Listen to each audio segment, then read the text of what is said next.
మా latest videos కోసం మా ఈ తెలుగు న్యూస్ ఛానల్ సబ్స్క్రైబ్ చేసి గంట సింబల్ యాక్టివేట్ చేసుకోండి.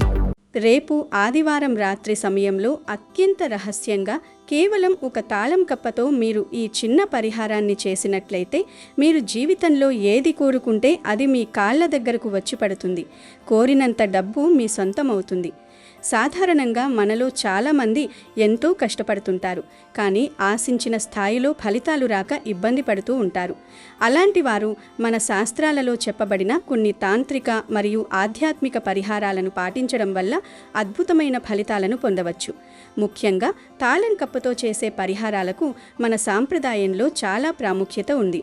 ఈ ఆదివారం రోజున మీరు ఒక చిన్న తాళం కప్పతో ఈ పరిహారం చేస్తే మీరు మనసులో బలంగా అనుకున్న ఏ కోరికైనా సరే ఖచ్చితంగా తీరుతుంది.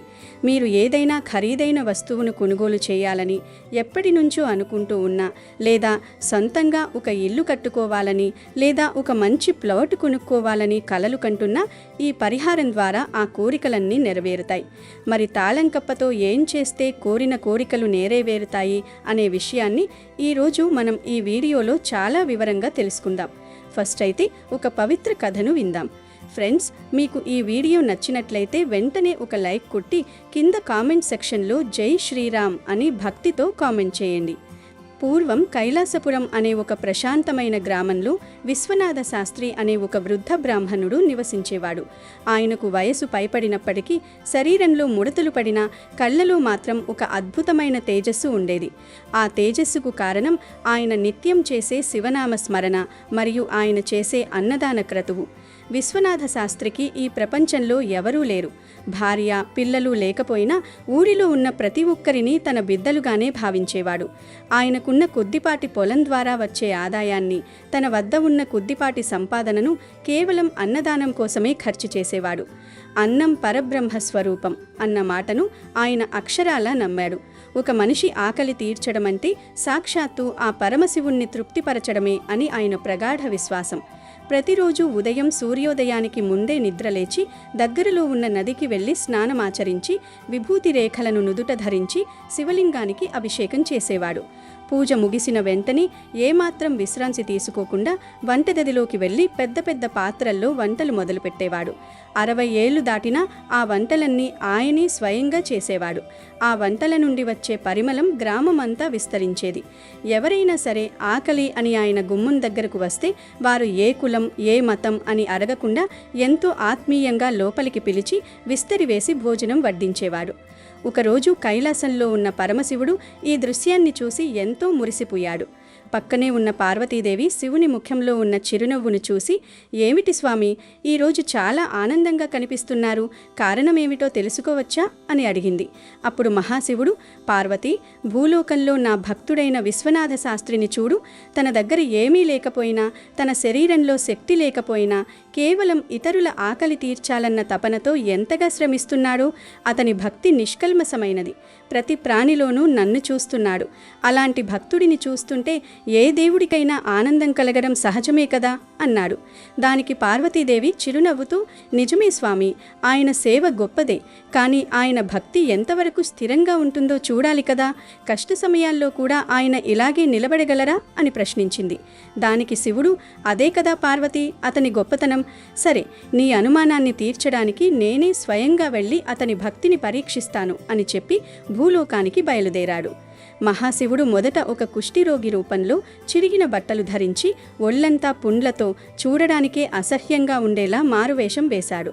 విశ్వనాథ శాస్త్రి ఇంటి ముందు నిలబడి, "అయ్యా, ఆకలి వేస్తోంది, ఏమైనా పెడతారా?" అని దీనంగా అడిగాడు. ఆ రూపాన్ని చూసి ఎవరైనా సరే అసహ్యించుకుని దూరంగా వెళ్ళిపోతారు. కానీ విశ్వనాథ శాస్త్రి మాత్రం ఏమాత్రం ముఖం తిప్పుకోకుండా, "రా నాయనా, లోపలికి రా, నీకోసమే అన్నం సిద్ధంగా ఉంది" అని పిలిచాడు. ఆ కుష్ఠిరోగి రూపంలో ఉన్న శివుడు, "అయ్యా, నా ఒళ్లంతా వ్యాధి ఉంది. నేను మీ ఇంటి లోపలికి వస్తే మీ ఇంటి మైలపడుతుంది కదా, నాకు బయటే ఏదైనా పెట్టండి చాలు" అన్నాడు. అప్పుడు శాస్త్రి నవ్వుతూ, "బాబూ, రోగం శరీరానికి కానీ ఆత్మకు కాదు. నువ్వు కూడా ఆ శివయ్య బిడ్డవే, రా లోపల కూర్చుని ప్రశాంతంగా తిను అని ఆయన్ని లోపలికి తీసుకెళ్లి స్వయంగా నీళ్లు ఇచ్చి కాళ్ళు కడుక్కోమని చెప్పి పీట వేసి కూర్చోబెట్టాడు. కమ్మని నెయ్యి వడ్డించి అన్ని రకాల కూరలతో భోజనం పెట్టారు. భోజనం పూర్తయ్యాక చాలా బాగుందయ్యా, నా ఆకలి తీరింది అని ఆ రోగి రూపంలో ఉన్న శివుడు దీవించి వెళ్ళిపోయాడు. శివుడు మనసులో ఆనందించాడు. కానీ పరీక్ష ఇంకా ముగియలేదు. ఈసారి ఆయన ఒక వికలాంగుడైన వృద్ధుడిలా మారాడు. నడవలేక కర్ర సాయంతో తూలుతూ మళ్లీ శాస్త్రి ఇంటికి వచ్చాడు. ఆ సమయంలో శాస్త్రి వంట పాత్రలను శుభ్రం చేసుకుంటున్నాడు. అయ్యా, నాకు చాలా ఆకలిగా ఉంది, కానీ నాకు చేతులు వణుకుతున్నాయి. నేను సొంతంగా తినలేను. నాకు ఎవరైనా తినిపిస్తారా అని అడిగాడు. విశ్వనాథ శాస్త్రి ఏమాత్రం విసుగు చెందకుండా, దానికే ఉంది బాబు, నేనే నీకు తినిపిస్తాను అని చెప్పి ఆ వృద్ధుడిని కూర్చోబెట్టి అన్నం చిన్న చిన్న ముద్దలుగా చేసి తన చేతులతో తినిపించాడు. ఆ వృద్ధుడు తింటున్నంతసేపు శాస్త్రి కళ్లల్లో తృప్తి కనిపిస్తుంది. భోజనం తర్వాత ఆ వృద్ధుడు, నీ చేతితో అన్నం తినడం నా పూర్వజన్మ సుకృతం, ఆ శివుడు నిన్ను చల్లగా చూస్తాడు అని చెప్పి వెళ్ళిపోయాడు. ఇక ఆఖరి పరీక్షకు సమయం వచ్చింది. ఈసారి శివుడు ఒక గర్విష్టి అయిన ధనికుడిలా, అహంకారిలా వేషం మార్చుకుని బ్రాహ్మణుడి ఇంటికి వచ్చాడు. విశ్వనాథ శాస్త్రి ఇంటి గుమ్మం వద్ద నిలబడి ఉన్న ఆ ధనికుడు సామాన్యుడిలా లేడు. అతని కళ్లల్లో ఒక వింతైన గర్వం, మాటల్లో అహంకారం స్పష్టంగా కనిపిస్తున్నాయి. శాస్త్రిని చూడగానే ఆయన ఎంతో ఈసడింపుగా, ఓయ్ బ్రాహ్మణ, ఈ ఊరిలో నీవు గొప్ప అన్నదాతవని, ఎవరు వచ్చినా కాదనకుండా భోజనం పెడతావని విన్నాను. నాకు చాలా ఆకలిగా ఉంది, కానీ నాకు సాధారణమైన భోజనం రుచించదు. నేను అడిగింది నీవు వండి పెట్టగలవా? ఒకవేళ పెట్టలేకపోతే నీవు అన్నదాతవు అని చెప్పుకోవడం మానేయాలి. నాకు మాట ఇస్తావా అని గంభీరంగా అడిగాడు. ఆ మాటలకు శాస్త్రి ఏమాత్రం చలించకుండా ఎంతో వినయంగా చేతులు జోడించి, నాయనా, నా ఇంటికి వచ్చిన అతిథిని ఆకలితో పంపడం నాకిష్టం లేదు. నా శక్తి మేరకు నీవు కోరినది తప్పకుండా సిద్ధం చేస్తాను. ఇది ఆ పరమశివుడి మీద సాక్షిగా నేను ఇస్తున్న మాట అని అన్నాడు.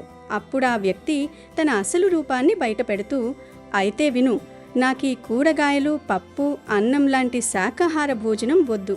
నాకు మాంసం తినాలనుంది. అది కూడా అడవిలో దొరికే జంతువుల మాంసం కాదు. కేవలం మనిషి మాంసం మాత్రమే నాకు కావాలి. అప్పుడే నా ఆకలి తీరుతుంది. ఇప్పుడు చెప్పు, నీవిచ్చిన మాట మీద నిలబడతావా లేక వెనక్కి తగ్గుతావా అని భయంకరంగా ప్రశ్నించాడు. ఆ మాట వినగానే విశ్వనాథ శాస్త్రి ఒక్కసారిగా నిర్ఘాంతపోయాడు. ఆయన గుండె వేగంగా కొట్టుకోవడం మొదలైంది. తన జీవితకాలమంతా చీమకు కూడా హాని చేయకుండా అహింసను పరమధర్మంగా భావించి బ్రతికిన ఆయనకు ఈ కోరిక దారుణంగా అనిపించింది. కళ్ళల్లో నీళ్లు తిరుగుతుండగా, నాయనా, ఇదేం కోరిక? ఒక ప్రాణాన్ని తీసి నీ ఆకలి తీర్చడం మహాపాపం. ఒక జీవిని చంపడం నా వల్ల కాదు. దయచేసి వేరే ఏదైనా అడుగు.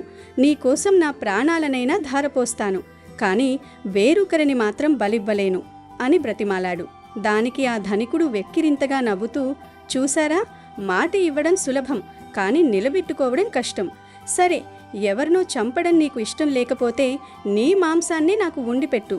నీవు నిజమైన భక్తుడివైతే, నీ త్యాగగుణం గొప్పదైతే నీ శరీరాన్ని నాకు ఆహారంగా ఇవ్వు.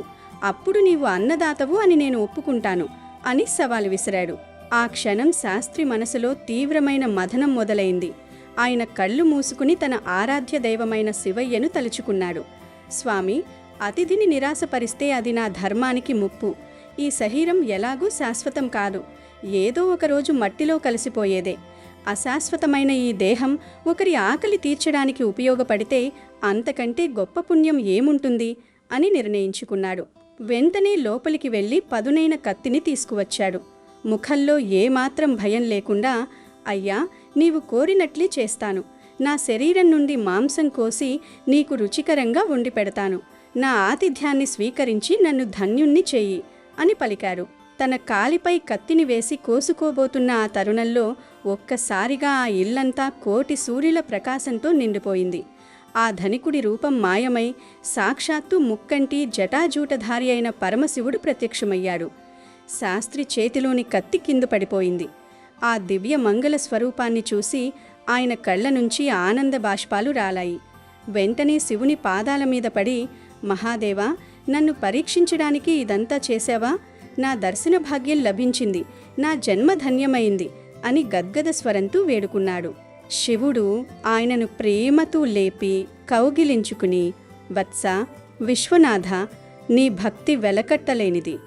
అన్నదానమంటే కేవలం ఆహారం పెట్టడం కాదు, అందులో నీ అహంకారాన్ని, అవసరమైతే నీ ప్రాణాన్ని కూడా పణంగా పెట్టేంత ఉదారత ఉండాలి. ఆ నిస్వార్థ గుణం నీలో ఉంది. లోక కళ్యాణం కోసం నీవు చేసిన ఈ సేవ అమోఘం. నీవు ఎందరికో ఆదర్శప్రాయుడివి.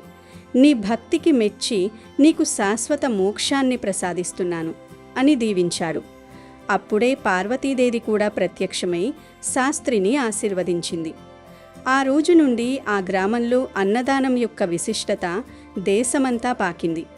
అన్నదానం చేసేటప్పుడు ఎదుటివారి రూపం, కులం, మతం చూడకూడదని, కేవలం వారి ఆకలిని మాత్రమే భగవంతుని రూపంగా చూడాలని ఈ కథ మనకు బోధిస్తుంది.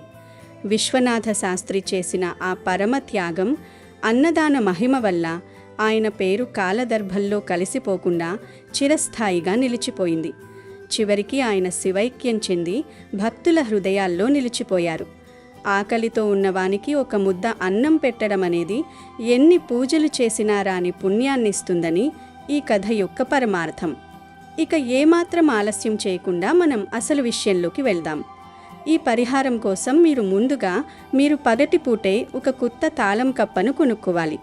ఇక్కడ మీరు గమనించాల్సిన అతి ముఖ్యమైన విషయం ఏమిటంటే, మీరు దుకాణంలో తాళం కప్పను కొనేటప్పుడు అది లాక్ వేసి ఉండకూడదు. అంటే మీరు షాపుకు వెళ్ళినప్పుడు తాళం తీసి ఉన్న దానిని మాత్రమే అడిగి తీసుకోండి. దుకాణదారుణ్ణి ఆ తాళం కప్ప పనిచేస్తుందో లేదో చూడ్డానికి తాళం వేయమని అడక్కండి. తాళం తీసి ఉన్న స్థితిలోనే దానిని ఇంటికి తీసుకురండి. ఇది చాలా ముఖ్యం. ఎందుకంటే మనం మన అదృష్టాన్ని లేదా మన కోరికల తాళాన్ని తెరవబోతున్నాము. కాబట్టి ఆ తాళం కప్ప ముందే తెరిచి ఉండాలి. ఇలా తెచ్చిన తాళం కప్పను ఆదివారం రోజు రాత్రి వరకు పక్కన పెట్టుకోండి. ఆదివారం అంటే చీకటి పడిన తర్వాత మీరు ఎప్పుడైనా సరే ఈ పరిహారాన్ని మొదలు పెట్టవచ్చు. ఆదివారం అనేది మన జీవితంలో కొత్త వెలుగులు రావడానికి, విజయాలు సిద్ధించడానికి అనుకూలమైనది. రాత్రి సమయంలో ప్రశాంతంగా ఉన్నప్పుడు ఈ పనిని మొదలుపెట్టండి.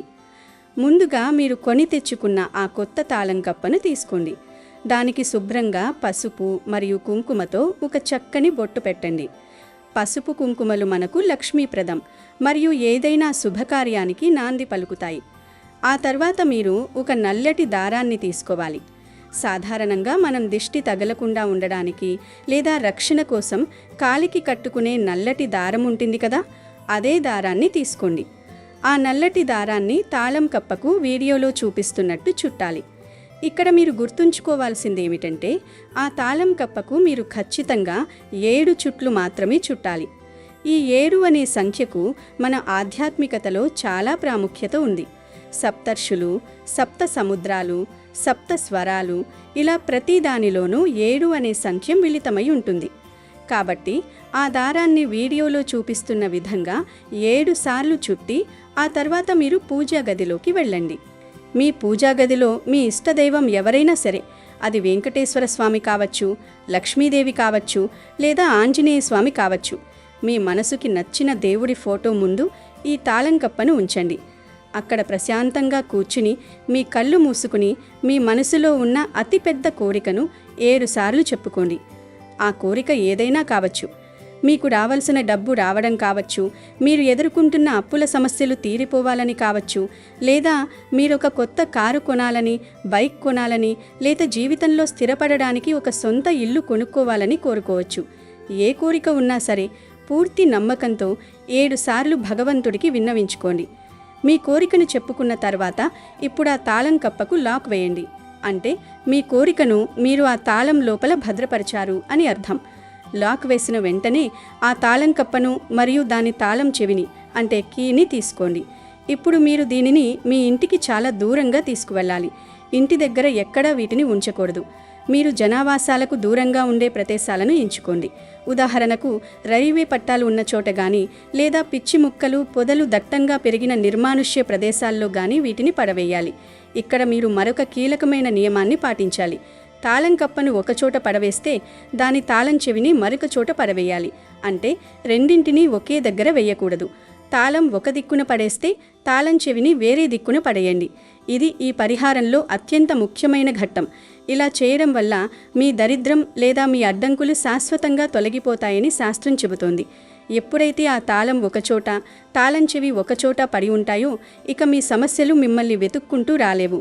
ఈ పరిహారం పూర్తి చేసిన తర్వాత వెనుతిరిగి చూడకుండా మీ ఇంటికి వచ్చేయండి. ఇంటికి వచ్చిన తర్వాత కాళ్ళు చేతులు కడుక్కొని శుభ్రంగా ఉండండి. ఇలా మీరు నమ్మకంతో ఆదివారం రాత్రి కనుక చేస్తే అతి తక్కువ కాలంలోనే మీరు ఊహించని మార్పులను చూస్తారు.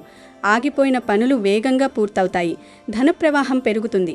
మీరు కలగన్న బంగారాన్ని, ఇల్లును, వాహనాలను కొనుగోలు చేసే స్థితికి మీరు చేరుకుంటారు. చాలామంది భక్తులు ఈ పరిహారాన్ని పాటించి తమ జీవితాల్లో అద్భుతమైన మార్పులను పొందారు. అప్పుల ఊబిలో కూరుకుపోయిన వారు కూడా ఈ చిన్న ప్రక్రియ ద్వారా విముక్తి పొందారు. కాబట్టి మీరు కూడా పూర్తి విశ్వాసంతో, దైవ చింతనతో ఈ ఆదివారం రాత్రికి ఈ తాళంకప్ప పరిహారాన్ని చేసి చూడండి. మీరు కోరుకున్నది మీ కాళ్ళ దగ్గరకు రావడం ఖాయం. దుకాణంలో తాళం తెరిచి ఉన్నది కొనడం, నల్ల దారంతో 7 చుట్లు చుట్టడం, దేవుడి ముందు కోరిక కోరుకుని లాక్ వేయడం మరియు దూరంగా వేరువేరు ప్రదేశాల్లో తాళం చెవిని పడేయడం, ఇవే ఈ పరిహారానికి మూల స్తంభాలు. మీరు ఎంతటి కష్టంలో ఉన్నా, ఎంతటి పెద్ద కోరిక ఉన్నా సరే ఈ తాంత్రిక పరిహారం ద్వారా మీకు తప్పకుండా మేలు జరుగుతుంది. మీరు తలపెట్టిన ప్రతి కార్యం దిగ్విజయంగా పూర్తవుతుంది. మీ జీవితంలో ఐశ్వర్యం, సుఖశాంతులు వెల్లివిరుస్తాయి. మీకన్నీ శుభాలే జరుగుతాయి గనుక ఈరోజు తప్పనిసరిగా ఈ తాళంకప్ప పరిహారం చేసి శుభ ఫలితాలను పొంది సంతోషంగా జీవించండి. అమెజాన్లో బెస్ట్ డిస్కౌంట్స్ కోసం వీడియో డిస్క్రిప్షన్లో లింకు ఉంది, చూడండి. అలాగే మా టెలిగ్రామ్ ఛానల్ సబ్స్క్రైబ్ చేసుకోండి.